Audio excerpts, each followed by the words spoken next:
Tabela periódica, parte 2. Na tabela periódica atual, os elementos químicos são dispostos em ordem crescente de número atômico, originando linhas horizontais e verticais. A tabela periódica é dividida em grupos e períodos. As linhas verticais formam os grupos. São 18 linhas no total. Essas famílias eram agrupadas em dois grupos, grupo A e grupo B. Por determinação da União Internacional da Química Pura e Aplicada, os grupos são numerados atualmente de 1 a 18. Cada grupo representa uma família de elementos. As famílias geralmente são nomeadas pelo primeiro elemento da família. Existem algumas famílias que, por suas propriedades, recebem nomes especiais, como, por exemplo, as famílias de metais alcalinos, alcalinos terrosos, calcogênios, halogênios e gases nobres. Em uma mesma família estão dispostos elementos químicos com as mesmas distribuições eletrônicas de camada de valência. As linhas horizontais, numeradas de 1 a 7, da tabela periódica são denominadas de períodos. Os átomos dos elementos pertencentes a um mesmo período possuem o mesmo número de camadas eletrônicas. Logo, poderemos verificar que os elementos que se encontram no quarto período possuem 4 camadas, K, L, M e N, e os que estão no período 7 têm níveis eletrônicos K, L, M, N, O, P e Q. Os elementos químicos podem ser classificados em metais, ametais, gases nobres, hidrogênio. O hidrogênio apresenta propriedades distintas que dificultam sua classificação como metal ou não metal. Ele é um elemento atípico, apesar de estar no grupo 1, não é considerado membro da família dos metais alcalinos. Os metais são elementos que apresentam como propriedade condução de corrente elétrica, condução de calor, ductibilidade, são facilmente transformadas em lâminas e em fios, são sólidos nas condições ambientais, com exceção do mercúrio, que é líquido. Apresentam maleabilidade, alto ponto de fusão e ebulição e brilho característico. Já os ametais formam substâncias simples que apresentam como propriedades não conduzir eletricidade, não conduzir calor, pontos de fusão e ebulição mais baixos e não apresentam ductibilidade. Os gases nobres, que em condições ambientais possuem grande estabilidade química. Esses gases, eles apresentam pouca capacidade de se combinarem com outros elementos.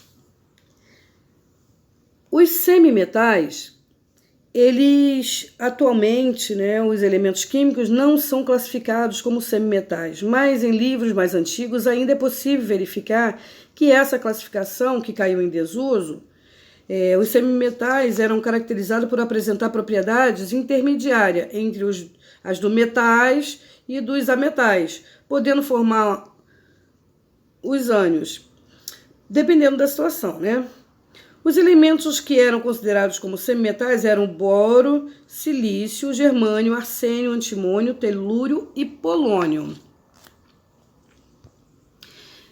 Distribuição eletrônica. Como já foi visto no capítulo das teorias atômicas, a eletrosfera possui 7 níveis de energia, representados pelas letras N, que variam de 1 a 7, também chamados de camadas de energia. Cada camada de energia possui uma quantidade máxima de elétrons, conforme apresentadas nessa ilustração.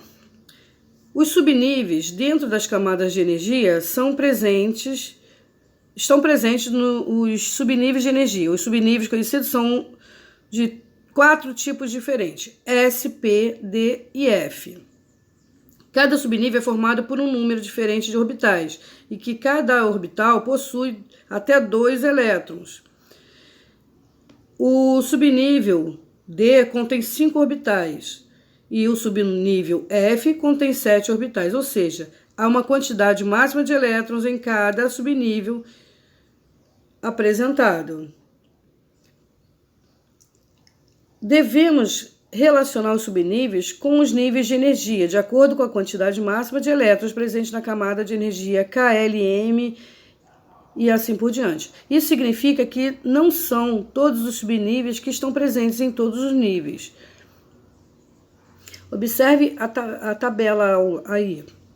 Os subníveis também possuem diferentes energias, sendo a ordem crescente entre elas dada por S é menor que P, é menor que D, que é menor que F. Foi criado um método de organização dos subníveis de níveis e subníveis em ordem crescente de energia por Linus Pauling, que ficou conhecido como diagrama de Linus-Pauling ou apenas diagrama de Pauling. O diagrama de Pauling foi preparado com o intuito de facilitar o entendimento de como os elétrons se distribuíam nos níveis e subníveis de todas as camadas de energia da eletrosfera.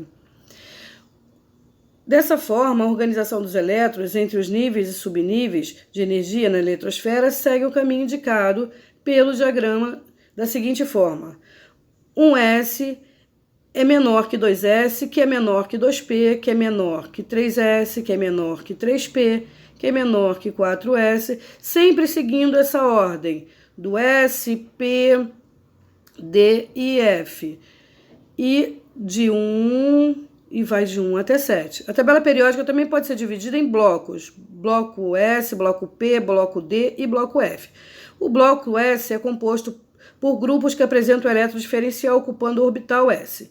O bloco S correspondem a grupos 1 e 2 de metais alcalinos e metais alcalino terroso. O bloco P é composto por grupos que apresentam um elétron diferencial no orbital P. O bloco P compreende os grupos 13, 14, 15, 16, 17 e 18. O bloco D é composto por grupos que apresentam elétron diferencial no orbital D. O bloco D compreende os grupos de 3 a 12, com exceção dos lantanídeos e actinídeos. O bloco F é composto por grupos que apresentam elétron diferencial no orbital F. O bloco F compreende os lantanídeos e os actinídeos.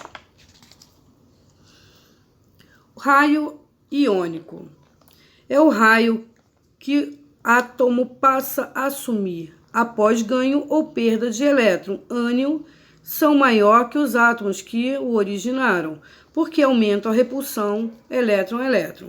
O raio atômico é um outro tipo de raio, é a metade da distância entre os dois núcleos de átomos vizinhos. Também pode ser considerado como distância do elétron mais externo ao núcleo. Geralmente, átomos com mais elétrons são maiores que átomos com poucos elétrons.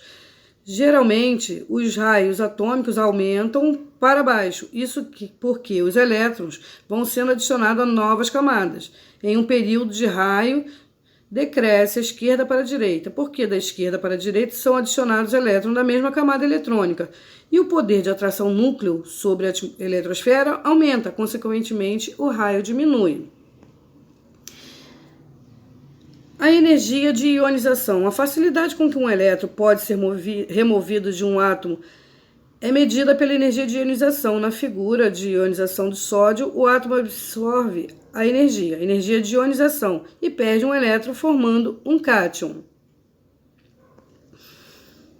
A energia mínima necessária para remover um elétron de um átomo na fase gasosa, em seu estado fundamental, é preciso utilizar muita energia para retirar os elétrons que estão fortemente atraídos pelo núcleo do átomo. Quanto menor o raio do átomo, maior a atração existente entre o núcleo e os elétrons. Isso significa que quanto mais próximos os elétrons estão do núcleo, ou seja, quanto menor é o raio, maior é a força de atração sobre eles, o que exige mais energia para arrancá-los.